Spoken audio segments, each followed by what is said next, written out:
이제 계시록 오늘부로 해서 어, 지금까지 오랜 시간 동안 걸쳐서 살펴왔는데 마지막 결론을 맺으려고 그렇게 합니다. 사실 계시록 결론은 앞주에 끝나는데 이제 마지막 결론 정리를 하려고 하는 것이죠. 그래서 타이틀을 계시록 결론 2라고 그렇게, 그러니까 앞주에 결론을 맺었기 때문에 그래서 오늘은 그 결론에 대한 정리이죠. 그래서 결론 2로 그렇게 잡았고요. 이제 저희가 오늘 이제 보겠지만 이 계시록의 묵시를 주신 분이 누구고 카운슬러가 누구신가? 이 카운슬러를 우리가 이제 조직신학적인 용어로는 중보자라고 부르고 성경신학적인 용어로는 카운슬러라고 불러야 하거든요. 그런데 사실 이 용어는 뭐 신학교에서라든지 혹은 신학책들에서 거의 잘 쓰이지 않고 아마 들어보기 힘들었을 거예요. 그러나 이건 예, 이사야서에서 사용되는, 그래서 성경 신학을 다루는, 즉 성경 신학적 관점이라면 이 용어는 안 쓸 수가 없어요. 자, 그 다음에 묵시의 임박성과 신속성이라고 돼 있죠.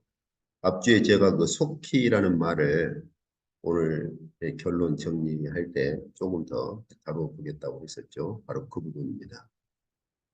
그리고 이 묵시의 임박성과 신속성하고 관련되어 있는 게 때입니다. 묵시의 때. 그래서 이것도 같이 볼 거고요. 그리고 마지막 결론 이렇게 다시 한번 정리하는 걸로 이렇게 해보시죠. 자, 그러면 묵시의 주체자와 카운슬러 혹은 중보자 이 부분에서 이건 저희가 앞주에 이제 보았던 거죠. 저희가 그 계시록을 보시면 계시록이 서론과 결론이 에, 다시 말하면 서론에서 말씀하신 것이 결론에서 그대로 반복된다라고 했었죠. 그래서 이 서론 1장 1절을 보시면은 하나님께서 예, 그에게 그리스도에게 주셔가지고 반드시 속히 일어날 일들을 그렇게 보이시려고 주신 것이 계시록이다. 이렇게. 그래서 주요 개념이 반드시 속히 일어날 일들을 종들에게 보이신 것이고 그 천사를 요한에게 보내서 알게 하신 것이다. 근데 이게 결론에 가서도 똑같이 한 번 더 반복되죠. 그래서 22장 6절 보시면 저희가 앞주에 이 두 가지 비교했어요.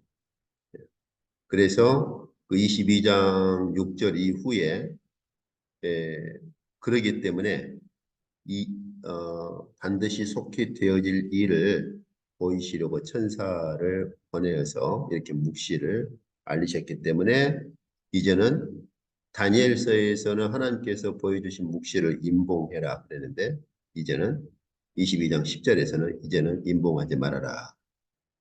때 개념이 여기서 등장하죠. 때가 가까웠다. 그래서 임봉하지 마라. 그러면서 이제 20절 마지막 결론에서 말씀하시기를 내가 속히 올 것이다. 이렇게 결론을 맺죠. 에, 이제 이건 제가 앞에 본 건데요. 그래서 여기서 저희가 이제 좀 생각해야 될 것이 계시록 1장 1절을 보시면 예수 그리스도의 계시라 이렇게 시작하는데 여기 예수 그리스도의 계시라 하는 이 말 가지고 전에 제가 그 계시록 시작할 때 언급했어요. 이 부분 해석을 가지고 학자들 간에 언쟁이 치열하다고 했죠. 무엇 때문이냐면 여기 예수 그리스도의라고 하는 말, 이 말은 두 가지로 번역이 가능해요. 한 가지는 예수 그리스도에 대한 계시다. 이걸 이제 문법적인 용어로는 목적격적 소유격이라 이렇게 말하고 있고, 또 한 가지는 예수 그리스도께서 주신 계시다. 이렇게. 그래서 이 예수 그리스도의 계시다라고 할 때 이 예수 그리스도의라고 하는 이 말을 예수 그리스도에 대한 계시다라고 해석을 할 것이냐, 아니면 예수 그리스도께서 주신 계시다라고 해석을 할 것이냐, 이 문제 가지고 계시록을 좀 연구한다는 학자들이라면 이 문제 가지고 상당히 언쟁을 합니다. 이제 그러다 보니까 이필천 교수는 이거 두 가지 다 복합적으로 보면 되지 않냐. 계시록은 예수 그리스도에 대한 계시이면서도 동시에 예수 그리스도께서 주신 계시다. 이렇게 두 가지 그냥 묶어서 그렇게 보면 되지 않냐. 이제 그렇게 말하죠. 예. 그렇게 보면 참 편하긴 해요. 그런데 이것은 이 단어만 가지고 서로 씨름을 하기 때문에 이 단어만 가지고 볼 때는 구문적으로, 문법적으로는 두 가지 해석이 가능합니다. 이 그리스어에서 예수 그리스도의라고 할 때 여기 소유격이 이제 문법적으로 주격적 소유격도 되고 목적격적 소유격 둘 다 가능성이 있기 때문에 이 예수 그리스도의라고 할 때 이걸 예수 그리스도께서 주신 계시 아니면 예수 그리스도에 대한 계시 둘 다 가능해요. 근데 이제 이것을 둘 다 그냥 묶어서 합쳐서 보면 되지 않냐라고 하는 것은 문법을 넘어선 일종의 그냥 문제를 해결하려는 시도죠. 여기서는 이 주격적 소유격 아니면 목적격적 소유격 둘 중에 하나지 이 한 구문 안에 이 두 개가 다 포함되진 않아요. 자, 그런데 왜 이러한 언쟁을 하느냐? 문제는 이 단어만 가지고 씨름을 하니까 그래요. 이게 이제 그 학자들의 또 단점이기도 하죠. 자, 그런데 제가 성경 본문을 보면 1장 1절에서 예수 그리스도께서 주신 계시냐 아니면 예수 그리스도에 대한 계시냐. 근데 그다음 보면 하나님께서 예수 그리스도께 주셔서 그래서 반드시 속히 일어날 일들을 종들에게 보이셨다. 그러니까 하나님께서 예수 그리스도께 그 계시를 묵시를 주셔 가지고 그 그리스도께서 그 묵시를 알리셨다는 거죠. 그렇죠? 예. 결론 이 말씀이 그러니까 하나님께서 예수 그리스도께 묵시를 주셨고 예수 그리스도께서 바로 그 묵시를 종들에게 그렇게 보이신 거예요. 이걸 계시록 그 결론에서는 아예 이것들을 증언하신 분이 말씀하시기를 아예 예수 그리스도께서 이 묵시를 증언하셨다라고 그리스도께서 증언하신 것으로 결론에서 이렇게 말씀하시죠. 그래서 내가 속히 오리라. 그렇기 때문에 이걸 뭐 둘 다 섞으면 되지 않냐, 둘 다 합쳐서 보면 되지 않냐 그렇게 보는 것은 문법도 무시한 거고 그냥 문제를 해결하기는 예, 좋지만 그렇게 썩 좋은 해결 방안은 아니죠.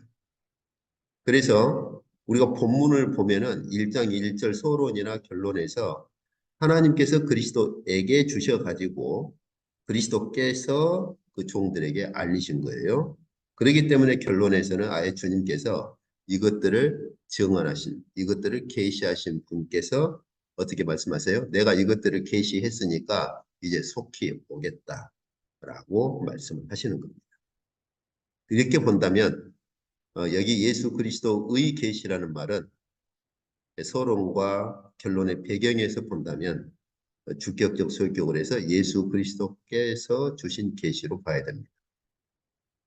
물론 계시록에는 예수 그리스도에 대한 계시가 포함되어 있죠. 그것은 예수 그리스도 자신께서 이 묵시를 주실 때 예수 그리스도 자신에 대한 경륜, 예수 그리스도 자신께서 어떤 마지막 종말에 어떻게 세상을 심판하실 것인가를 당연히 알리시기 때문에 그런 것이고, 여기 1장 1절에, 1장 1절에서는 예수 그리스도께서 주신 계시로 봐야 됩니다.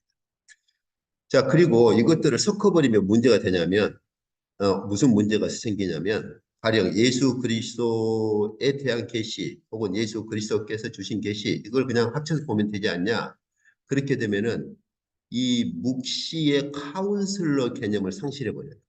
자, 무슨 말이냐? 이게 참 중요한데 여기 그 저희가 이사야서에서 메시아 예언을 보면은 한 아이가 우리에게 에, 그렇게 보냄을 받았는데 그러면서 거기 보면은 여러 가지 이름이 있는데 그 중에 하나가 우리 한글 성경에서는 모사라고 번역되어 있어요. 모사라. 그러니까 메시아로 오시는 분의 여러 가지 이름이 있는데 그 중에 하나가 모사 이렇게. 그런데 우리나라는 모사라는 말이 굉장히 부정적인 어감이에요. 모사꾼 그러면 아주 참 그 뭐 장꾀나 부리고 뭐 술수를 쓰는 그런 사람으로 그렇게 돼 있죠. 근데 영어 성경에서는 카운슬러라는 개념을 씁니다. 근데 이게 오늘날 현대 영어의 카운슬러 개념이 아니에요. 이 카운슬러는 번역을 하자면 모사라는 번역보다는 전에도 제가 이거 한번 소개했어요. 저희 묵시와 계시 쭉 진행할 때 이사야에서 그 배경 가지고 설명을 했어요. 다시 말하면 책사라는 개념이에요. 책사. 그래서 그때 제가 삼국지 실 예를 들기도 했죠. 유비의 책사가 누구죠? 제갈공명이죠. 그렇죠? 이걸 카운슬러라고 부르는 거예요. 카운슬이라고 했을 때는 일종의 어전을 말합니다. 어전. 임금이 있고 그 임금 앞에 신하들이 모여 있고 임금 바로 이 옆에는 책사가 있죠. 그 전체를 가리켜서 어전이라고 부르는데 이것을 원래 라틴어에서도 카운슬이라고 불렀어요. 예. 그래서 전에 제가 아마 니케아 공회의 사진을 제가 보여드린 적이 있을 거예요. 그게 니케아 공회의에서도 어떻게 불렀어요? 바로 카운슬이라고 그 왕이 있고 거기에 에, 이런 감독들이 다 모여서 니케아 회의를 하는 그 전체를 카운슬이라고 불러요. 그래서 그 제가 예레미야서도 보여드렸었죠. 예레미야서에서 하나님의 의전에 누가 참석해 봤느냐. 그럴 때도 The Council of the Lord 이렇게. 그래서 그런 그 하나님의 의전이라고 할 때도 카운슬이라고 부르는데 그 카운슬에서 바로 하나님의 책사처럼 하나님의 지혜자로 그래서 그 책사가 어떤 개념하고 연결되느냐 지혜 개념 그러니까 누가 하나님의 책사이고 하나님의 지혜자가 누구냐 예수 그리스도예요. 그래서 하나님께서 예수 그리스도 하나님의 책사이자 하나님의 지혜 자체가 되는 예수 그리스도를 통해서 묵시를 베푸시고 구원 사역을 행하시고 심판도 그렇게 집행하십니다. 제가 호주에서 이제 논문 쓸 때 이제 삼위일체 쪽으로 논문 쓸 때 이 부분을 좀 다루고 했었는데 교통사고로 이제 작업이 이제 중단됐지만 이 개념은 아주 중요한 개념이에요. 이것을 조직신학에서는 중보자라고 부르는데 성경 용어로서는 중보자는 조직신학적 용어이고 성경 본문에서 사용되는 용어는 카운슬러입니다. 전에 제가 한국에 있을 때 뭐 영어 성경 좀 본다는 분이 어, 방문을 했어요. 이제 제가 교회에 있을 때. 그래가지고 아 이거 카운슬러라고 하면은 상담자를 말하는데 아 이거 메시아를 상담자라고 돼 있는데 무슨 의미냐? 그래서 그때 제가 이 배경 쭉 설명을 해준 적이 있었어요.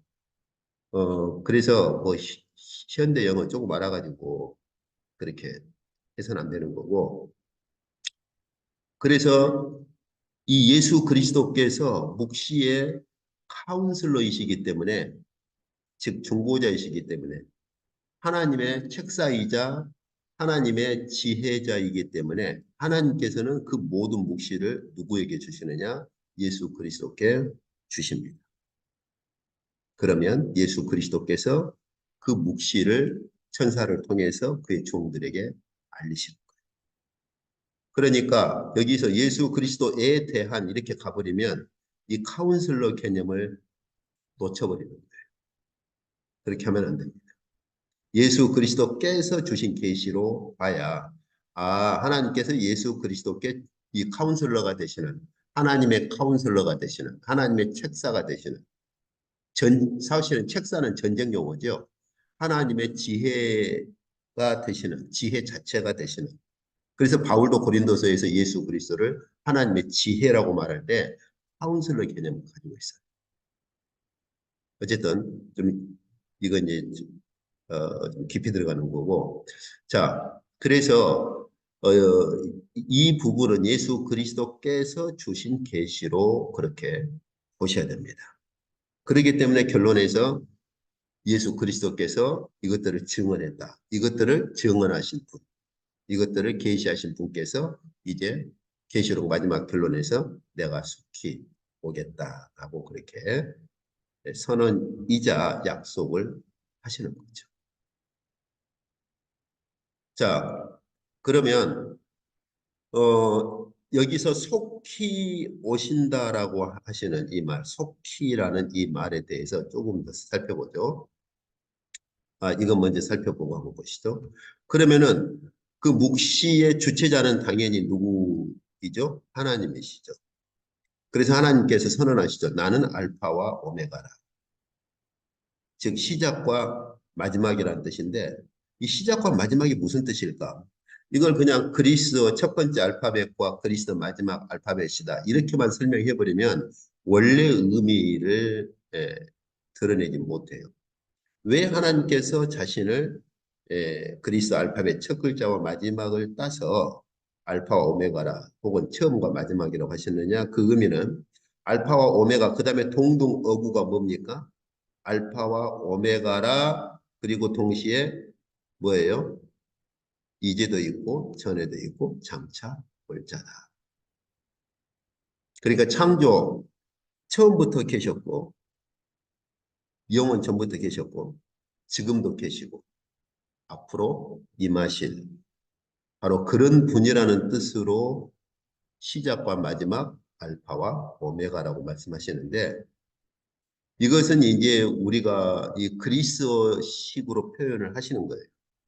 히브리식은 뭐냐? 나는 스스로 있는 자다. 히브리어 야훼라고 하는 이것을 그리스식으로 표현하는 게 뭐냐? 전에도 있었고 지금도 계시고 장차 오실 분이라. 그러니까 우리가 하나님께서 원래 스스로 있는 자라고 하는 것은 야훼라는 말의 의미죠. 이 야훼라는 이 뜻이 뭔가? 도대체 스스로 계신다고 하는데 스스로 계신다는 말이 무슨 말인가?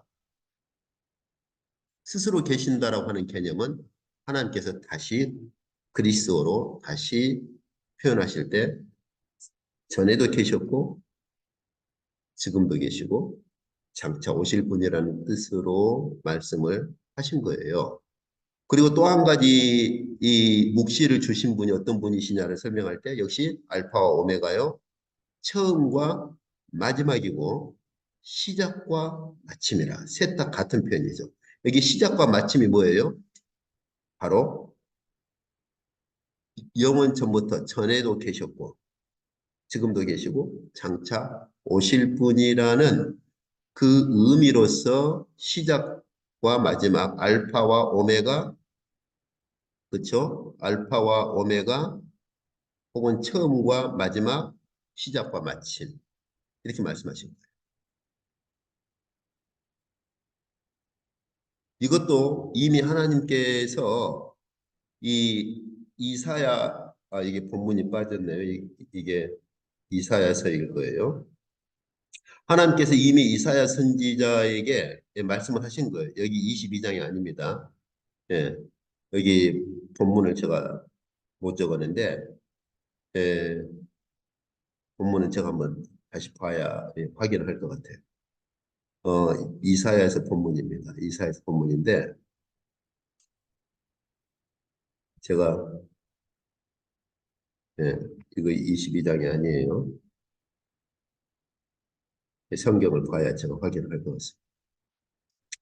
하나님께서 이사야 선지자에게 이사야 선지자를 통해서 말씀하신 때 역시 이미 이 표현을 쓰셨어요. 그러니까 내가 부른 이스라엘아 내게 들으라 나는 그다. 이 표현도 이사야서에서 두 번, 한 세 번 반복이 돼요. 그러면서 나는 처음이요 마지막 이렇게. 그러니까 모세에게는 스스로 계신 분이라 이렇게 말씀하신 분께서 이제 스스로 계신 분이라고 이렇게 말씀하신 분께서 이사야 선지자를 통해서는 나는 처음이요 마지막이다. 이 이사야 선지자에게 하신 말씀을 계시록에서 결론에서 한 번 더 반복하시는 거죠. 그런데 처음과 마지막, 알파와 오메가 이런 것들은 예, 감사합니다. 이사야서 44장 6절, 48장 12절에 있다고 문자를 보내왔습니다. 예, 감사합니다. 예, 그래서 잠깐만요.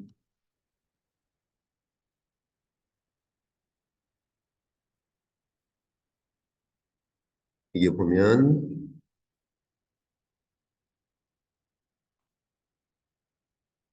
예, 이사야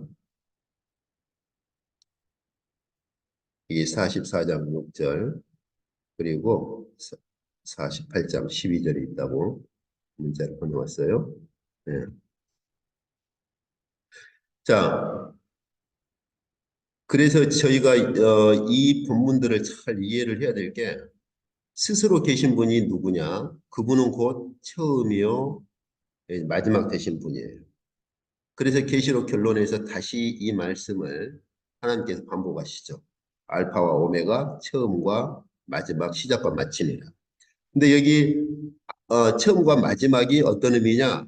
바로 그것은 스스로 계신 분에 대한 스스로 계신 분을 풀어서 말씀하시는 것을 압축적으로 말씀하실 때 알파와 오메가이고 처음과 마지막이고 시작과 마침이라고 말씀하시는 거예요. 이거 계시록 본문 그 구문을 한번 읽어보세요. 구문상에서 이런 배경을 같이 가지고 있습니다. 그래서 스스로 계신 분, 알파와 오메가, 이 전에도 계셨고 지금도 계셨고 장차 오실 분이라고 하는 이 에, 하나님 자신에 대한 표현들은 서로 이렇게 에, 같이 어우러져 있어요. 이분이 바로 묵시의 이분께서 이분께서 스스로 계시는데 어떻게 스스로 계세요? 창조 이전부터 계셨고 지금도 계시고 장차 오실 분으로 스스로 계신 이분은 처음과 마지막이신데 바로 이분께서 묵시를 베푸신 것이다 라고 하는 거죠. 그렇죠? 자, 그래서 이 하나님에 대한 이것에 의지해서 여기 이게 이제 마지막 그 계시록 11장, 16장은 이건 계시록 11장은 대접 심판 시작할 때거든요. 마지막 일곱 번째 천사가 그 나팔을 불 때, 그래서 대접 심판이 등장할 때, 그때 천사들이 외치기를 예, 감사하옵나니 옛적에도 계셨고 이제는 이렇게 표현하죠. 옛적에도 계셨고 지금도 계신 주 하나님 곧 전능하신 이여 친히 큰 권능을 잡으시고 왕노릇 하시도다. 그리고 그 대접 심판 마지막 결론 마지막 대접 심판을 집행할 때에도 역시 전에도 계셨고 지금도 계신 거룩하신 이여 이렇게 심판하시니 의로우시도다. 이렇게 왜냐하면 나팔 심판은 저희가 전에 볼 때 제가 설명했지만 나팔 심판은 본격적인 심판이 아니라고 그랬죠. 순교자들의 피를 흘린 자들에 대한 3분의 1 심판이고 마지막 바벨론 심판이 포함된 본격적인 심판은 대접 심판이죠. 근데 그 대접 심판을 집행하실 때, 하나님께서 집행하실 때 천사들이 바로 하나님께서 말씀하신 이 하나님에 대한 이름을 가지고 와서 옛적에도 계셨고 지금도 계신 주 하나님, 전능하신 분께서 이제 이 심판을 집행하시고 권능을 잡으시고 통치하실 것이다라고 하는 선언을 할 때도 이 하나님의 이름을 가져와서 합니다. 그래서 아주 예, 어미하고 아주 장엄한 그런 그 하나님에 대한 표현이죠. 자, 그리고 이제 묵시 그 속히라고 하는 것 좀 보시죠. 여기 속히라고 할 때 우리는 한 가지만 생각하는 경향이 있어요. 다시 말하면 시간의 이제 단축성. 다시 말하면 계시록 마지막 결론에서 속히 오리라. 그러면 빠른 시간 안에 오신다는 말이겠구나. 이렇게 한 가지만 생각하는 경향이 있는데 이 엔타케이라고 하는 이 표현은요, 두 가지 의미를 가지고 있습니다.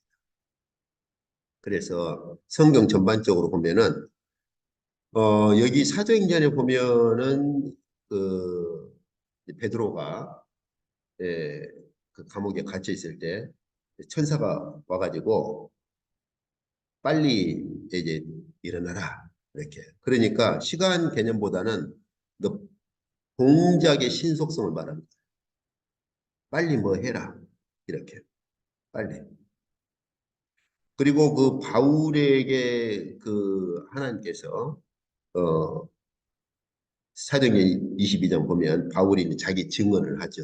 자기 증언을 할 때 하나님께서 자기에게 예, 예루살렘에 있을 때 말씀하신 그 사건을 말할 때 빨리 나가라 이렇게. 그러니까 한마디로 어떤 동작을 할 때 빨리 해라. 쉽게 말하면 우리나라 말로는 이런 경우는 빨리라고 번역할 수 있겠죠. 가령 뭐 밥 먹을 때 너 좀 빨리 먹어라 한다든지 어, 이런 식이에요. 그래서 동작의 신속성을 말할 때도 이 표현을 씁니다. 그리고 또 한 가지는 저희가 잘 아는 것처럼 기간의 신속성. 이럴 때는 보통 뭐 곧 이렇게도 번역할 수 있겠죠. 곧. 네. 그래서 하나님께서 그 밤낮 부르짖는 택하신 자들의 원한을 풀어주지 아니하시겠느냐? 오래 참으시겠느냐? 그러면서 속히 원한을 풀어주시리라. 이 말은 오래 참지 않으신다. 하나님께서 택하신 자들의 원한을 풀어주시는 것이 그렇게 오랜 시간 걸리는 것이 아니다. 이럴 때는 이제 기간을 말하는 거예요. 기간. 예. 그러나 인자가 올 때에 세상에서 믿음을 보겠느냐? 이 믿음은 뭘 말하는, 어떤 믿음을 얘기를 합니까? 여기 누가복음 18장은 과부의 기도거든요. 다시 말하면 주님 오실 때까지 과부처럼 살더라도 하나님께 자신의 원한을 풀어주고 하나님의 공의를 집행하기를 바라고 살아가는 그 과부와 같은 믿음을 말씀하십니다. 일반적인 믿음을 말씀하시는 것이 아니고 과부의 그 비유를 말씀하시고 나서 그렇지만 인자가 올 때 그 믿음, 여기 정관사가 있어요, 원래. 그 믿음을 얼마나 보겠느냐.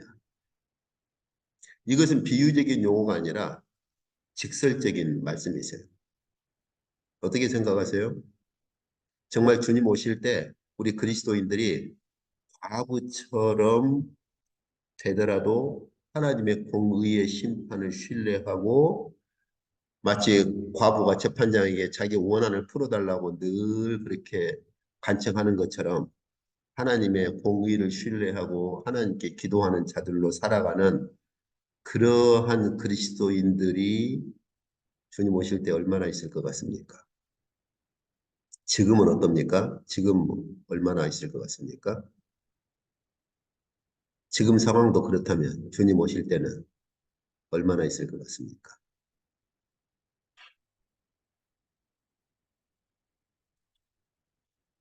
그래서 이 문맥에서는 기간을 얘기하지만 이게 빨리 예, 일어나라, 빨리 예루살렘에서 나가라 할 때는 동작의 신속성을 얘기를 하는 것이죠. 그렇다면 이제 저희가 다음 슬라이드에서 보겠지만 주님께서 내가 속히 오리라 그 표현을 두 가지로 볼 수 있겠죠. 오실 때 아주 번개같이 오신다라는 표현으로도 볼 수 있고 긴 시간이 걸리지 않고 짧은 시간 안에 올 것이다. 이렇게도 볼 수 있겠죠. 속히라는 말이 두 가지 의미를 가지고 있으니까. 자, 특히 여기 속히라고 할 때 아까 베드로 사도나 사도 바울의 그런 것처럼 주어가 베드로 사도나 사도 바울이 아니고 하나님 혹은 예수 그리스도일 때 그런 문맥에서 속히는 어떻게 쓰이고 있는가 이제 이걸 봐야 됩니다. 그러니까 단어만 가지고 보면 안 되고 문장의 특성, 문장의 구조를 가지고 봐야 돼요. 그래서 그 아까 제가 말씀드렸죠. 주님께서 내가 속히 오리라. 지금 이것은 때에 대해서 살펴볼 때 저희가 살펴볼 본문이고요. 내가 속히 오리라. 혹은 반드시 속히 일어날 일들을 종들에게 보이시려고 이 계시록을 주셨다. 이렇게요. 자, 여기서도 이 주어는 지금 예수 그리스도를 말씀하시고 여기서는 하나님께서 예수 그리스도에게 주셔 가지고 카운슬러가 되시는 예수 그리스도에게 저희가 그 책사가 있으면 왕이 어떤 일을 집행할 때 책사를 통해서 보통 하지요. 그래서 저희가 뭐 삼국지 같은 것도 보면은 예, 그 유비가 자기의 그 정권을 제갈공명에게 주죠. 그러면 제갈공명이 그 군사권을 가지고 군사를 이끌고 가서 전쟁을 한다든지 이런 식으로 사실 그 이사야서에서도 메시아로 오실 그 아기로 오실 그 메시아를 묘사할 때 예, 여기 그 모사라고 번역된 그 말이 책사 개념도 어느 정도 책사 개념도 어느 정도가 아니라 책사 개념이 포함되어 있어요. 그래서 보면은 전쟁 용어가 거기에 포함되어 있습니다.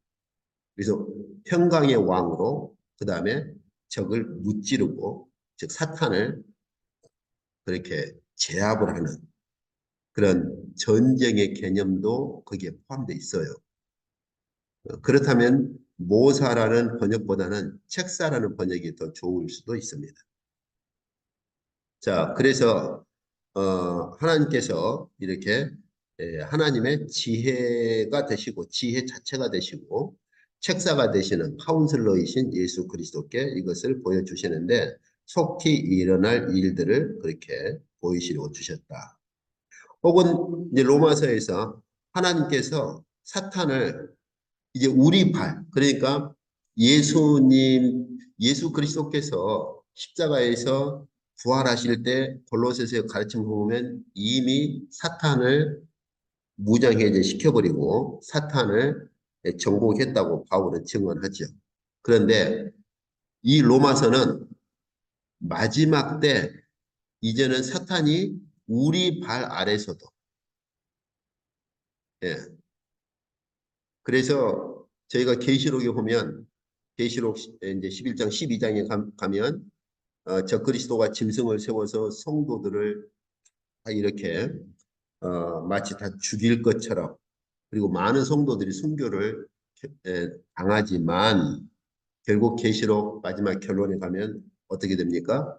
14만 4천 아래에 다 제거가 되고 14만 4천이 승리자로 서지요. 바울은 여기서 사탄이 너희 발 아래에서 상한다라고 하는 이 말을 쓸 때는 이건 종말에 대한 개념을 가지고 있는 거예요. 그리스도 부활 때를 얘기하는 것이 아니고 마지막 종말의 그 완성 때 우리 발 아래서까지도 사탄이 완전히 이제는 짓밟히는 그때를 말을 하는데 바로 그때 속히 사탄을 여기 보면은 수시간의 말이 뭐죠? 사탄을 너희 발 아래에서 상하게 하는데 어떻게? 속히 상하게 할 것이다. 하나님께서 사탄을 속히 상하게 할 것이다. 자, 그러면 하나님께서 사탄을 너희 발 아래에서 상하게 할 때가 먼 시간이 아니라 속히 이루어질 것이다. 이렇게 볼 것이냐?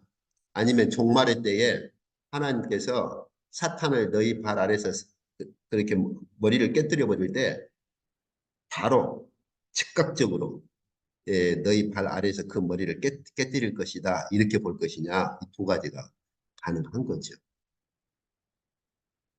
그리고 바로 이 누가복음도 아까 보았을 때 하나님께서 그렇게 원한을 속히 풀어 주실 것이다.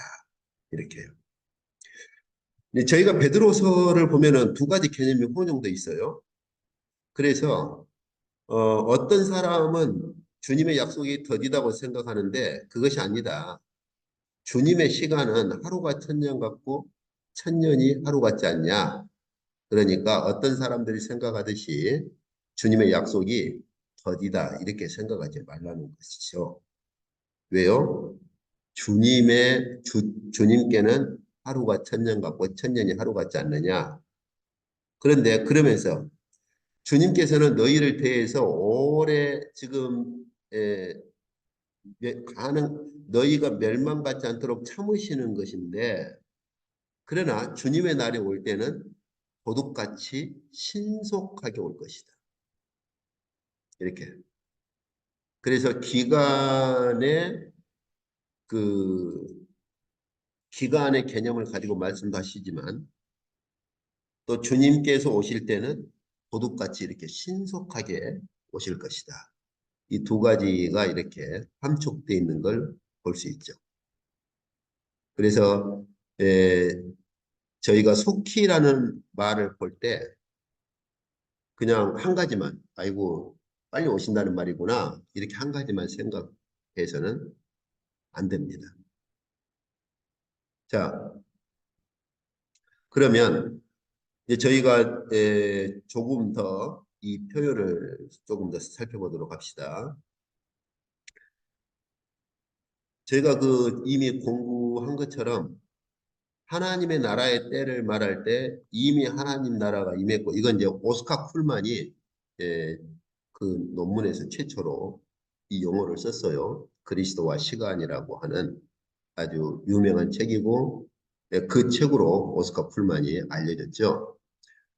오스카 쿨만이 이미와 아직이라고 하는 예, 이러한 유명한 용어를 썼죠. already not yet이라고 하는. 근데 그러다 보니까 지금도 오스카 쿨만이 쓴 그러한 already not yet이라고 하는 그 두 가지에 이렇게 그 두 가지에만 이렇게 매달려 있는 그러한 현상들이 또 있습니다. 자, 이미 하나님 나라 혹은 이미 하나님의 경륜, 하나님의 때가 시작은 됐지만은 그것이 종말의 완성은 아직은 아니죠. 그걸 바라보고 있죠, 우리는. 그 기간이 뭐예요? 그 기간 동안을 속히라고 하는 거예요, 속히. 왜요? 아까 베드로 사도가 말한 것처럼 주께는 하루가 천년 같고 천년이 하루 같기 때문에 이 기간 동안을 속히라고 말을 하는 겁니다. 그래 속히 그 원한을 풀어주시리라. 이건 제가 계시록에서 봤죠. 예, 그래서 계시록에서 그 인을 뗄 때, 다섯째 인을 뗐을 때 순교자들이 간청을 하고 있죠. 우리 원한을 언제나 풀어주시겠습니까? 그렇게 간청하고 있는 것을 저희가 볼 수 있죠. 5장에 보시면 어 그리고 여기서도 마찬가지예요. 반드시 속히 일어날 일들이라.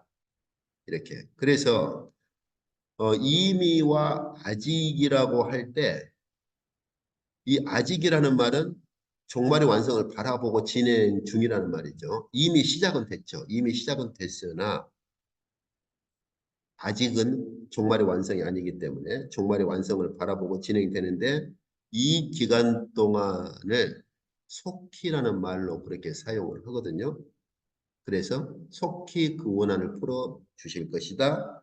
혹은 하나님께서 예수 그리스도를 통해서 사도 요한에게 주신 그 묵시가 어떤 거냐? 속히 일어날 일들이다라고 했을 때 이 속히라는 말은 바로 종말의 때를 얘기를 하는 것이죠. 그래서 바로 이 종말의 기간, 이 종말의 기간에 일어날 일들이다. 이렇게. 그래서 제가 전에도 말씀드렸지만은 계시록을 극과 극으로 그렇게 나가면 안 돼요. 어떤 사람은 계시록에 있는 것은 종말의 때에 관한 것이지, 뭐 오늘날 우리 삶의 현장에서 일어나는 이런저런 것 가지고 계시록을 끌고 와서 봐라 종말의 때가 아니냐 이렇게 말해서는 안 된다. 이렇게 말한 사람 있는가 하면 한쪽에서는 봐라 뭐 지금 뭐 전쟁이 일어나고 뭐 막 지진 이런저런 거 볼 때 계시록에 있는 바로 그 현상 아니냐. 이 둘 다 극단적으로 가는 거죠. 계시록에 있는 그러한 징조와 계시록에 있는 것들은 주님 재림하실 때 일어나는 일들입니다. 그러니까 오늘날 세대주의자들이나 오늘날 종말론자들이 뭐 이제는 우리가 어디로 피신해야 된다. 뭐 이렇게 하는 것은 계시록을 굉장히 잘못 이해를 하는 것이죠. 그러나 그렇다고 해서 현재 우리 삶에서 일어나는 이런저런 것들을 이건 계시록과 상관없는 거야 라고 무시해서도 안 되는 겁니다. 제가 전에 말씀드렸죠? 주님 재림하실 때 일어나는 종말의 징조로부터 종말의 사건들은 하나님께서 가만히 계시다가 주님 재림하실 때 갑자기 그걸 보여주시는 것이 아니고 선취적으로 미리 보여주시는 것들이 있다라고 했죠. 그러니까 우리가 코비드 사건을 비롯해서 지금 일어나고 있는 여러 가지 우리 주변의 이런 일들에서 우리는 종말의 때에 주님 재림하시면 종말의 때에 이런저런 일들이 일어날 것들을 미리 우리 삶에서 봐야 하는 것이고 그걸 선취적으로 볼 수 있어야 됩니다. 그래서 경각심을 가져야 돼요. 가령 우리가 생각해 보세요. 지금 뭐 전쟁들이 그렇게 발생하고 있고 그러한 상황에서 종말의 때가 되면 얼마나 더 심각하겠어요. 그렇지 않나요? 그걸 미리 선취적으로 보는 거예요. 그러니까 두 극단으로 빠지면 안 됩니다. 그냥 막 이것은 아이고 이런 일 생긴 거 보니까 드디어 계시록에 있는 말씀이 이루어지는구나. 이렇게 보는 것도 문제가 있으나 아이고 저건 계시록을 잘못 해석하는 사람들이 보는 거야. 계시록은 지금 일어난 것하고 상관없어. 이렇게 가는 것도 문제가 있는 거예요. 그래서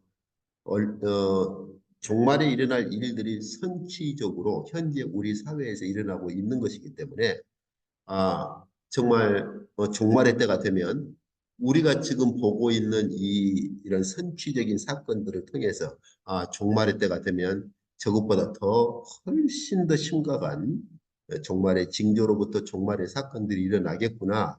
이런 걸 우리가 선취적으로 미리 봐야 하는 것이고 경각심을 가져야 하는 것이죠. 자, 그리고 에, 여기 주님께서 속히 오리라고 하실 때 예, 여기 종말의 완성. 그래서 아까 베드로 사도가 말한 것처럼 주님의 약속이 그렇게 더딘 것이 아니다. 그래서 속히라고 할 때 제가 말씀드린 것처럼 이미 시작은 됐고 이제 아직 완성은 아니기 때문에 우리가 무엇을 바라보고 있어요? 종말의 완성을 바라보고 있잖아요. 바로 그 종말의 기간을 속히라고 말을 하기 때문에 주님께서 속히 오리라고 하실 때에도 바로 주님께서 오시는 바로 그 때가 속히 오시는 때이고 종말의 때가 되는 것이죠. 그런데 아까 제가 말씀드린 것처럼 이중의 의미를 가질 수 있는 거예요. 그래서 그 종말의 때에 주님께서 속히 오실 때 그때 주님께서도 말씀하신 것처럼 바로 신속하게 오신다라고 하는 개념도 동시에 포함할 수가 있다라고 하는 것이죠. 그래서 주님께서 그 말씀하시죠. 예, 인자 대신 주님께서 임할 때 번개가 임하는 것처럼 그렇게 신속하게 속히 임할 것이다라고 그렇게 말씀을 하십니다. 그래서 속히라는 말을 두 가지로 이해를 하셔야 돼요. 이미 시작되었고 이제 아직 완성은 아니나 종말의 때를 바라보고 있는 이 중간 시대가 바로 속히라고 하는 이러한 시대로 이렇게 이해를 해야 하고 우리는 다시 말하면 이런 속히라고 하는 이 시대에 살고 있는 거예요.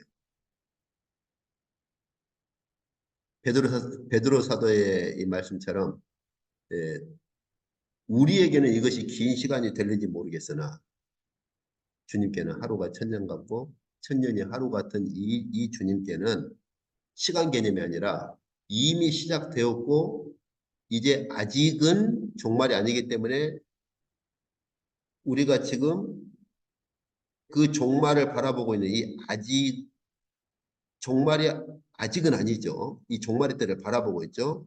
이 중간기가 속히라는 그러한 기간입니다. 그렇기 때문에 언제 오실는지 몰라요. 주님께서 오시는 그때가 바로 이 속히 오시는 그때가 되는 거죠. 그러니까 시간 개념이 아니라 주님께서 오시는 그때가 속히라고 하는 그 기간이고 그리고 주님께서 오실 때 신속하게 임하시는 것이죠. 그러니까 속히라는 말씀을 볼 때 아이고 지금 2000년이나 지났는데 언제 이렇게 오신다는 거야. 이렇게 시간 개념에 집착하면 안 돼요. 아, 주님께서 오시는 그때가 바로 속히라는 그때구나. 이렇게 이해를 해야 되고 또 주님께서 오실 때 신속하게 번개처럼 임하시는구나. 이런 두 가지 의미를 가지고 우리가 속히라는 말을 이해를 해야지 우리 시간 개념으로 이해를 해서는 우리 역사 안에 있는 시간 개념으로 이해를 해서는 안 되는 거죠. 베드로 사도의 가르침처럼 주께는 하루가 천년 같고 천년이 하루 같은 주님이시기 때문에. 그래서 역사하는 시간 개념이 아닙니다. 자, 이제 이걸 조금 더 좀 같이 좀 살펴보시죠. 자, 이건 이제 저희가 방금 살펴보신 건데, 근데 이것이 무엇하고 관계가 있느냐? 때와 관계가 있습니다. 이 속히라고 하는 게 때와 관계가 있어요. 그래서 하나님께서 그 다니엘에게 말씀하실 때 어, 다니엘서 저희가 앞전에 그 크게 두 부분으로 보았었죠. 1장부터 7장하고 1장부터 6장, 그다음에 7장부터 이제 마지막까지인데 그때 하나님께서 그 묵시를 보여주신 다음에 다니엘에게 그 묵시를 봉함해 버려라. 언제까지? 마지막 때까지 이 묵시를 열지 말고 인쳐버리라고 봉함하라고 이렇게 말씀을 하시죠. 주께서 오셨을 때 선언하시는 말씀이 그거죠. 그렇죠? 드디어 때가 찼다. 그리고 하나님 나라가 가까이 왔다. 이 두 가지 개념. 때가 찼다라고 하는 것과 하나님 나라가 가까이 왔다라고 하는 것은 사실 이 다니엘서 배경을 가지고 있습니다. 그래서 많은 경우 이 배경을 간과하는데 여기 하나님 나라가 다니엘서 묵시에서 하나님께서 다니엘에게 보여준 묵시에서 보여준 것이죠. 그리고 그 마지막 때까지는 다니엘에게 묵시에서 보여준 그 종말의 역사, 그리고 하나님 나라의 역사를 마지막 때까지는 인쳐버려라. 그랬는데 주님께서는 이제 그때가 드디어 찼다라고 선언을 하시죠. 그렇죠? 그러나 저희가 계속 보신 것처럼 그때가 시작은 되었으나 아직 완성의 때는 아니에요. 예. 그래서 이 인을 펼칠 때는 아닙니다. 언제 펼쳐요? 종말의 때에. 종말의 때에 펼치죠. 그래서 지금은 어떤 시기입니까? 이제 죽으시고 부활하신 주님께서 속히 오실 그 시기에 우리가 살고 있는 거죠. 뭐 1년, 2년 속히가 아니라 주님께서 오시는 그때가 바로 속히라는 그 때가 되는 거예요. 그래서 주님께서 하나님 나라 선포하시고 제자들을 보낼 때에도 하나님 나라를 선언하라고 제자들을 보낼 때에도 천국이 앵기켄이라고 하는 것은 이미 시작되었다. 이미 와 있다. has come. 하나님 나라가 이미 와 있다라는 선언을 하시도록 하시죠. 그렇죠. 그리고 이제 여기서 보시면은 이 두 가지가 결합되는 걸 볼 수 있죠. 마지막 이제 계시록에서는 이 묵시를 드디어 보여주실 때 때가 가까웠다. 때와 속히라고 하는 물론 용어는 좀 달라요. 용어는 다르지만은 개념은 같습니다. 드디어 그 때가 이제 가까웠다는 것이죠. 그래서 서론과 결론에서 이 말씀을 반복하세요. 그렇기 때문에 이 말씀을 이제는 인봉하지 말라. 예. 이 예언의 말씀을 인봉하지 말라고 하시죠. 그래서 이 말씀을 보니까 마지막 때에 주님께서 인을 직접 여기 다니엘에게 봉함하라고 했던 이 인봉을 하나씩 떼시는 걸 저희가 볼 수가 있습니다. 자, 그래서 여기 속히라는 것, 이 말과 때라고 하는 이 두 가지는 서로 밀접한 관련이 있어요. 하나님께서 마지막 때를 예언을 하셨고 그 마지막 때가 주님 오셨을 때 시작이 됐어요. 그러나 아직 완성은 아니죠. 그렇죠? 그렇기 때문에 이 하나님 나라를 선포하라고 제자들을 파송하시죠. 우리는 지금 속히라는 이 기간 동안에 살고 있는 거예요. 제가 거듭 말씀드린 것처럼 주님 오시는 때가 바로 속히라는 그 기간입니다.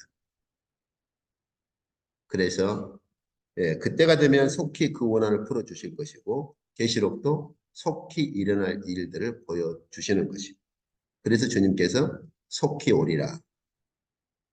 그래서 주님께서 마지막 종말의 때 속히 임하실 때 번개처럼 신속하게 임하십니다. 그래서 마지막 결론에 보면 일곱째 천사가 나팔을 불 때 이때가 언제냐면 대접 심판 때. 아까 11장 제가 그 대접 심판 시작이라고 그랬죠. 그래서 이 대접 심판이 집행될 때 천사가 선언하기를 이제는 세상 나라가 우리 주와 그리스도의 나라, 하나님 나라가 된다라고는 선언을 이제 대접 심판 때 이 선언을 하는 것이죠. 왜냐하면 이 대접 심판 때 바벨론까지 이제는 심판하시니까요. 자, 그래서 여기 보시면은 이러한 상황에서 아직 완성은 아니거든요. 그렇기 때문에 하나님께서 아직 완성은 아니기 때문에 이 기간 동안 저와 여러분이 살고 있는 이 아직 속히를 바라보고 살아가는 이 기간 동안에 하나님께서 이제 카운슬러가 되시고 책사가 되시고 하나님의 지혜 자체가 되시는 그리스도께 이 묵시를 주셔서 이제 일곱 교회에 보내라 이렇게 하시는 거죠. 왜 일곱 교회에 보내라고 했느냐? 이제 다음 슬라이드에서 볼 거예요. 그래서 바로 아직 종말의 완성이 아니기 때문에 이 종말의 경륜이 어떻게 진행될 것인가를 이 종말의 경륜이 어떻게 진행될 것인가 이것을 알리시려고 일곱 교회에 보내라고 하시는 겁니다. 이게 이제 묵시록, 다시 말하면 계시록이죠. 그래서 이 일곱 교회에 보낸 이제 마지막 슬라이드에서 볼 거예요. 일곱 교회에 보낸 이 계시록, 묵시록 전체가 사실은요. 이게 두 가지입니다. 복과 저주입니다. 이 마지막 때에 이 종말의 때, 속히라는 이 종말의 때에 하나님께서 이 계시록을 통해서 교회에 말씀하고자 하시는 게 뭐냐? 복과 저주입니다. 저희는 계시록 그러면 자꾸 뭐 666, 짐승 여기에 막 집착을 하는데요. 그것은 사실은 극히 퍼즐의 한 조각이에요. 이제 마지막 슬라이드에서 볼 겁니다. 사실은 두 가지입니다. 하나는 복받은 자들, 하나는 저주받은 자들. 어쨌든 마지막 슬라이드에서 이건 좀 슬라이드 보실 때 또 제가 설명하도록 그렇게 하겠습니다. 어쨌든 이미 시작은 됐으나 아직 종말의 때가 아닌 이 중간기 시대에 하나님께서 교회에 알리시고자 하시는 묵시가 뭐냐? 복과 저주입니다. 뒤에 보시죠. 자, 이제 결론을 볼까요? 자, 저희가 앞주에도 봤지만은 여기 보시면은 아시아 일곱 교회의 말씀을 주실 때 두 가지로 주시죠. 이제 두 교회만 빼고요. 이제 서머나 교회하고 필라델비아 교회만 빼고 제가 89년도인가 90년도인가 목포에서 첫 목회할 때 그때 교회 이름이 서머나 교회였습니다. 예, 제 선배 목사님이 교회를 건축까지 하셨는데 건강이 안 좋으셔가지고 이제 저를 부르셨죠. 그때 제가 이제 교회 첫 사역할 때 그때 교회 이름이 서머나 교회인데 두 교회 빼고 나머지 교회는 책망과 복된 약속. 교회 전체를 책망하시는 게 아니고 교회 안에 책망하시는 자들이 있어요. 네, 그리고 반면에 복된 약속을 베푸시는데 결론도 보면 저희가 앞뒤에 보았었죠. 복과 저주의 선언이죠. 그러면 저희가 어떻게 할 수 어떤 측면을 볼 수 있죠? 아, 교회에 주신 이 책망이 결론에서는 저주로 그렇게 나오는구나. 그래서 그 책망하는 것과 결론의 저주하고 보면은 일맥상통해요. 그리고 복된 약속을 주시는 것과 결론에서 그 하나님께서 결론에 선언하시는 복을 보면 역시 일맥상통합니다. 뭐 생명나무에 들어간다든지 생명수를 뭐 마시게 된다든지 하는 것들. 그래서 저희가 계시록을 보시면은 하나님께서 이 묵시의 이 말씀을 통해서 이 교회 안에 있는 어떤 자들은 책망하시는데 그 책망받는 자들은 결국 저주받는 자들입니다. 그리고 어떤 자들에 대한 약속을 하시죠. 어떤 자는 이기는 자는 하듯이 어떤 자들에 대해서 약속하는데 그러한 자들은 복을 받은 자들이에요. 전에 어떤 분이 튀르키예 그 아시아 일곱 교회 지역을 가봤더니 뭐 그 일곱 교회가 지금은 다 흔적이 없더라 이런 말씀을 하시던데 건물로만 본 거죠. 그리고 지금 여전히 그 튀르키예에는 이미 1500년 이상의 역사를 가진 교회가 여전히 남아 있습니다. 네, 튀르키예뿐만이 아니에요. 이란, 이라크 쪽 거기에도 동굴 교회라 해가지고 그 교회들은 1500년 이상의 역사를 가지고 지금도 그렇게 교회가 유지되고 있습니다. 우리가 이란, 이라크 그러면 무슬림 국가니까 교회가 흔적도 없을 것으로 이렇게 피상적으로들 생각하는데 그렇지가 않아요. 이란 정부에서 발간한 이란 안에 이제 그리스도인들에 대한 이 이란 정부의 공식 문서도 있어요. 근데 이제 이란 시내권이 아니고 변두리 쪽 그리고 그 산에 그 동굴을 파가지고 만든 동굴 교회들이죠. 어쨌든 자 그래서 여기서 하시는 말씀은 교회 건물 자체를 말씀하신 것이 아니고 교회 안에 있는 어떤 자들, 책망받는 자들, 그들이 결국 결론에 보면 저주받는 자들과 같아요. 그리고 교회 안에 복된 약속을 받는 자들은 바로 결론에서 복받은 자들과 같습니다. 자, 그러면 이건 저희가 이건 아니네요. 일곱 교회 보면은 책망과 복된 약속 이게 두 가지로 있죠, 이렇게. 그래서 이 책망과 복된 약속을 보시면 여기 보시면은 복된 약속 보세요. 이기는 자들이 있다면 그러한 자들에게는 생명나무의 열매를 먹게 할 것이다. 이건 저희가 앞주에 보신 것처럼 결론에서 복받은 자들에게 말씀하신 것이죠.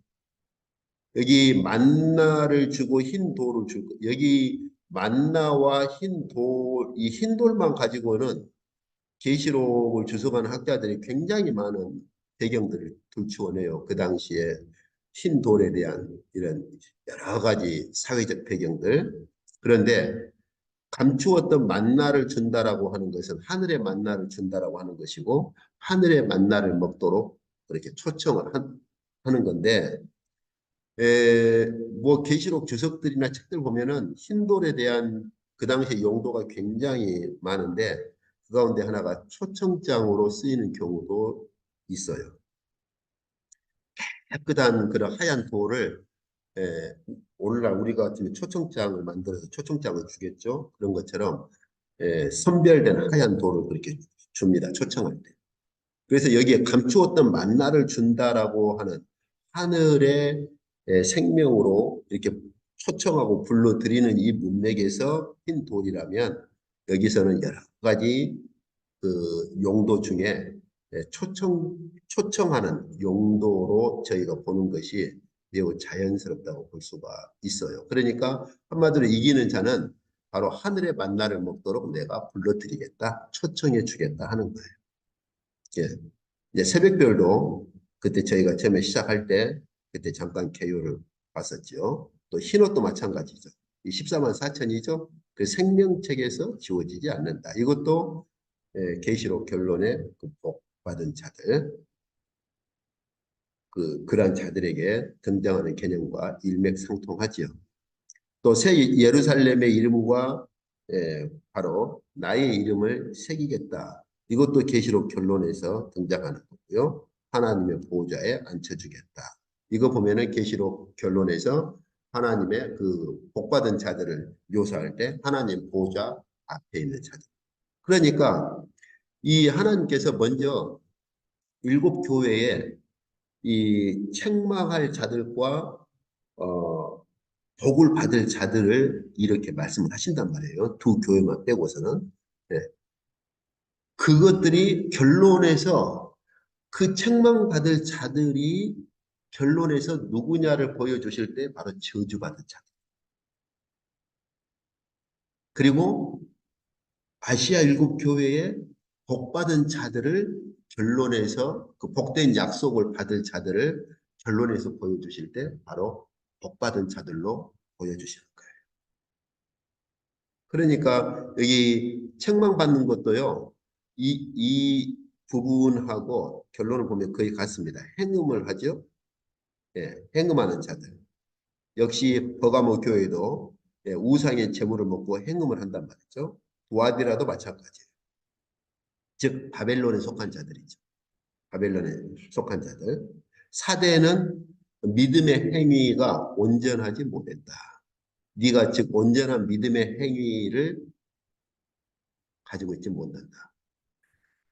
보통 믿음과 행함 이것 가지고 막 씨름을 하는데 이건 제가 그 야고보서 할 때 이미 했으니까요. 또 여기서 이쪽으로 빠지면 또 여기서 이 믿음의 행위를 분명히 요구를 하십니다. 살펴보세요. 이것도 마찬가지예요. 그제 라우디게아 교회도 네가 차지도 않고 뜨겁지도 않다. 그 말은 뭐예요? 네가 열심을 내지 않는다. 이 개념이에요. 즉 차지도 않고 뜨겁지도 않단 말은 네가 열심을 내지 않고 이러지도 않고 저러지도 않고 있다는 것을 비유적인 말로 하시는 거죠. 그래서 이제 조금 이따 이 결론하고 한번 같이 이제 보시면은 이건 저희가 앞주에 이제 보신 거죠. 묵시 결론의 구조가 앞에 제가 말씀드렸죠? 두 가지라고 그랬죠? 복과 저주. 그래서 22장 11절에서 불의를 행하는 자들은 더럽게 내버려 둬라. 이게 바로 아까 교회에서 책망받는 자들이에요. 행음하고 우상을 섬기는 자들. 의로운 자는 의로운 대로 둬라. 왜요? 의로운 자는 복을 받을 것이니까. 불의를 행해서 더러운 자는 저주를 받을 것이니까. 그대로 둬라 하는 거예요.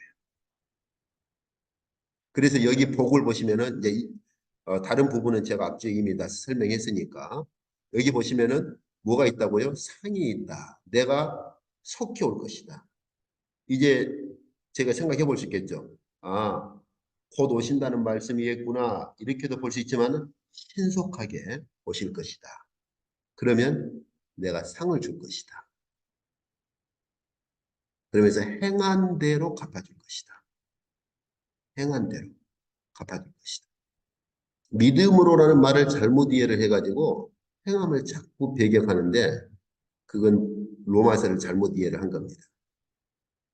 자, 그래서 이러한 자들이 어떤 자들이에요? 두루마기를 빠는 자들인데 22장 7절, 10절, 12절 두루마기를 빠는 자들인데 그들이 복을 받아요.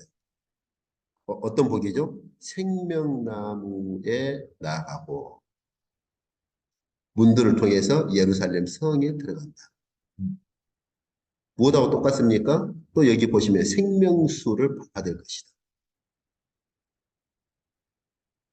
아까 저희가 아시아 일곱 교회에 주신 복된 약속하고 같지 않습니까?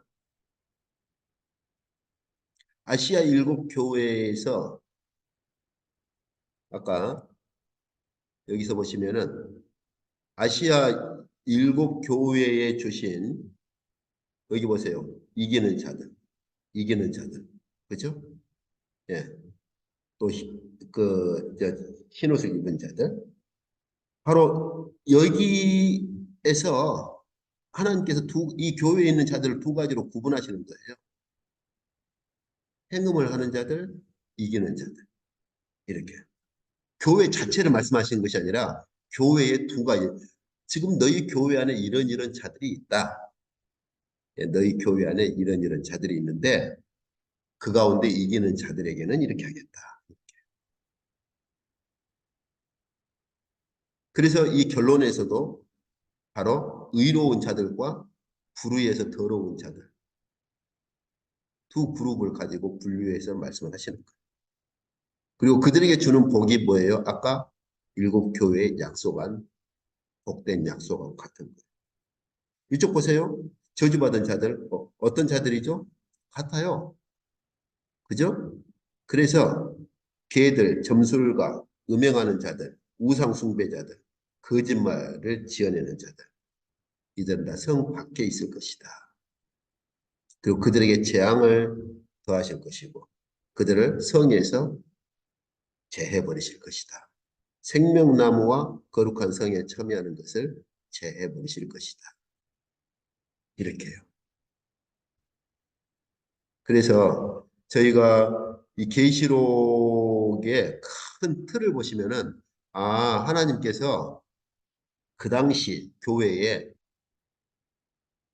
저주받을 자들과 복된 자들 이러한 자들에게 주신 말씀이고 결론에서 그럼 그 저주받는 자들이 받을 심판의 종결이 어떤 심판이고 복을 받는 자들이 받을 복의 마지막 종결이 어떤 복인가 하는 것을 이렇게 보여주신 거죠. 그래서 이런 구조를 가지고 있다고 저희가 앞 시간에 보았어요. 그래서 보시면은 여기 먼저 불의를 행하는 자, 의로운 자. 그래서 A 그룹, B 그룹을 먼저 말씀을 하시죠. 그리고 나서 선언하십니다. 나는 알파와 오메가요. 처음과 마지막이요. 시작과 마침이다. 이거 저희가 아까 천사들이 어떤 때 또 이 하나님의 이 선언을 가져왔죠? 대접 심판 집행할 때. 대접 심판을 집행하시는 분이 누구냐? 처음과 마지막이요. 시작과 마침이 되시는 분이세요. 그분이 바로 영원 전부터 계셨고 지금도 계신 분이시고 영원토록 계시는 분이십니다. 그분께서 다시 한 번 더 이 그룹을 또 반복하는 거예요. 그렇죠? 근데 여기 보시면은 불의한 자들 먼저 그다음에 의로운 자들을 먼저 이렇게 했는데 이 선언을 13절에 한 다음에 다시 이제 바꿔지죠. 의로운 자들을 먼저 또 한 번 선언합니다. 이 의로운 자들이 누구냐? 바로 자기 두루마기를 빠는 자들인데 이들이 곧 14만 4천이죠. 그들이 생명나무로 들어갑니다. 그러니까 처음에는 의로운 자는 거룩한 자가 될 것이다. 이걸 다시 반복할 때 이 의로운 자가 누구냐? 자기 두루마기를 빠는 자들인데 이 거룩한 자가 어떻게 되느냐? 생명나무로 들어간다. 이렇게 다시 반복하는 거예요. 그리고 하나님의 성에 들어가게 된다. 거룩한 예루살렘 성에 들어가게 된다. 그럼 불의를 행하는 자는 누구냐? A, B, B-A- 구조로 가는 거죠. 불의를 행하는 자가 누구냐? 바로 개들, 점술가, 음행하는 자들, 살인자, 우상, 숭배자들인데 성 밖에 쫓겨날 것이다. 그리고 다시 한번 또 선언이 있죠, 중간에. 바로 예수께서 사자를 보내어 이것들을 너희에게 증언했다. 계시에서. 그리고 나서 다시 한번 여기 똑같은 구조. 자기 두루마기를 빠는 생명나무에 들어간 자들에게 이제 성령과 신부께서 말씀하시기를 오너라. 그래서 생명수를 받으라. 이렇게 또 한 번 한 단계 더 올라가는 것이죠. 그러나 여기 A그룹, 그래서 개들, 점술가들, 음행하는 자들 뭐예요? 이러한 자들처럼 이 말씀 외에 어떤 걸 추가하면 재앙들을 더하실 것이고 말씀에서 제하면 생명나무와 거룩한 성에 참여하는 것을 제해버린 것이다. 그리고서 마지막 결론으로 내가 속히 오겠다. 주님께서 오시는 때가 바로 속히라는 그 때가 되는 것이고 오실 때 신속하게 오시는 거예요. 그래서 처음에 이 불의를 행하는 자, 더러운 자, 의로운 자, 거룩한 자를 말씀하시고 이걸 조금 더 한 단계 더 올라가서 의로운 자가 누구냐? 자기 두루마기를 빠는 자들이고 생명나무에 들어가는 자들이고 예루살렘 성에 들어가는 자들이다. 반대로 불의를 행하는 더러운 자가 누구냐? 개들, 점술가, 음행하는 자들, 우상 숭배자들이다. 즉 성 밖에 있는 자들이다. 더 올라가서 예, 의로운 자, 거룩한 자, 두루마기를 빠는 자, 생명나무에 들어가는 자들에게 드디어 초청하십니다. 와라. 와서 생명수를 받으라. 그러나 이 개들, 점술가들에게 경고하십니다. 너희가 이 묵시의 이 거짓으로 너희의 방식으로 더하면 너희들에겐 재앙이 임할 것이고 그리고 너희가 이 말씀을 변질시키고 제하면 너희는 생명나무와 거룩한 성에 들어가는 것을 제해버릴 것이다. 이렇게 선언을 하는 것이죠. 저희가 이미 계시록 중간에 보면 어떻게 이 거짓말하는 자들이 말씀을 왜곡시키고 변질시키는 하는 것들이 있고 바울도 이 데살로니가서 보면은 종말의 때에 거짓 종말의 때에 악한 이적들을 일으키도록 허용을 하신다고 합니다. 왜요? 진리를 사랑하지 않는 자들을 미혹시키려. 그런 그들의 어떤 이적에 미혹시키려. 자, 이제 마지막 결론으로 보시죠. 지금까지 저희가 보신 것처럼 이 서론은 결론에서 그대로 반복이 되는 걸 볼 수가 있죠. 서론에서 말씀하신 것을 결론에서 다시 한번 반복해서 그렇게 말씀을 하시죠. 그리고 일곱 교회에 책망과 복된 약속 주신 것을 결론에서 복과 저주의 선언으로 종결을 하십니다. 그러니까 오늘날 교회 안에도 이런 두 그룹이 있는 거죠. 책망받을 자들이 있고 복된 약속을 받을 자들이 있는데 이러한 자들은 마지막 종말에는 책망받을 자들은 결국 저주를 받게 될 것이고 복된 약속을 받을 자들은 종말에 복을 받게 되는 것이죠. 생명나무를 얻게 되고 예루살렘 성에 들어가게 되고 생명수를 마시게 됩니다. 이 중간기 시대에 이제 이 중간기 시대에 진행되는 게 뭐예요? 계시로 결국은 복 받은 자들과 저주받은 자들이에요. 그들이 뭡니까? 14만 4천이고 그들이 짐승의 표를 받지 않는 자들이고 바벨론에 속하지 않는 자들이에요. 이게 계시록 가운데 전체예요. 이게 지금 이게 저주받는 자들이 누굽니까? 짐승과 바벨론에 사로잡힌 자들이죠. 이걸 저희가 보면은 그럼 계시록의 큰 틀이 결국 어떤 겁니까? 하나님께서 그 당시 교회에 서론과 결론에서 뭘 말씀하셨어요? 계시의 주체자가 누구시고 계시의 카운슬러, 계시를 뭐 제가 편한 말로 하자면 계시의 중보자가 누구시고 어떻게 계시를 이렇게 주셨는가? 그리고 그 계시에서 말씀하고자 하시는 것이 무엇인가를 서론과 결론에서 말씀하시고 그리고 나서 계시록 전체가 뭐예요? 그 당시 교회에 이 말씀을 주실 때 교회 안에 책망받을 자들이 누구고 복된 약속을 받을 자들이 누구인가? 그래서 결론에서 바로 책망받을 그러한 자들은 저주받을 자들이고 복된 약속을 받을 자들은 바로 마지막 종말의 복을 받을 자들이다. 그럼 주님 오실 때까지 우리가 살아가는 이 중간기에서 결국 이 두 그룹이 어떻게 진행되느냐를 보여주는 거예요. 그러니까 아까 제가 말씀드린 것처럼 시작 부분에서 말씀드린 것처럼 뭐 짐승의 표, 짐승 이런 건요. 계시록 전체 퍼즐의 지극히 한 조각이고 이게 사실은 계시록 전체를 전체에 흐르는 큰 윤곽이라고 말할 수가 있는 거예요. 이게 그럼 계시록을 읽을 때 우리가 이 윤곽을 봐야지 그냥 무슨 짐승의 표 하나에만 그 퍼즐 하나만 붙들려 가지고 전체 큰 윤곽은 우리가 놓쳐버린다면 굉장히 안타까운 일이죠.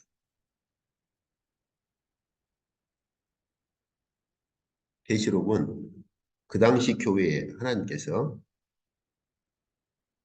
이 서론과 결론에서 묵시를 주시는 분이 누구시고 묵시의 그 중보자 카운슬러가 누구이신가 그리고 바로 그 묵시의 그렇게 묵시를 주신 목적이 무엇인가를 말씀하시고 나서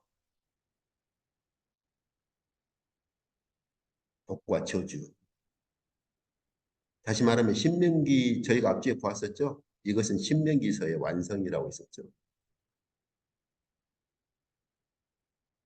가나안을 앞둔 이스라엘 백성에게 선언하신 신명기서의 복과 저주의 완성이라고도 볼 수 있죠. 이것이 계시록을 이렇게 바치고 있는 큰 구조라고 볼 수가 있습니다. 지역적인 것에 너무 집착하지 말고 이 큰 구조를 볼 줄 알아야 됩니다. 예, 이렇게 해서 이제 계시록 예, 전체 마치도록 그렇게 하겠습니다.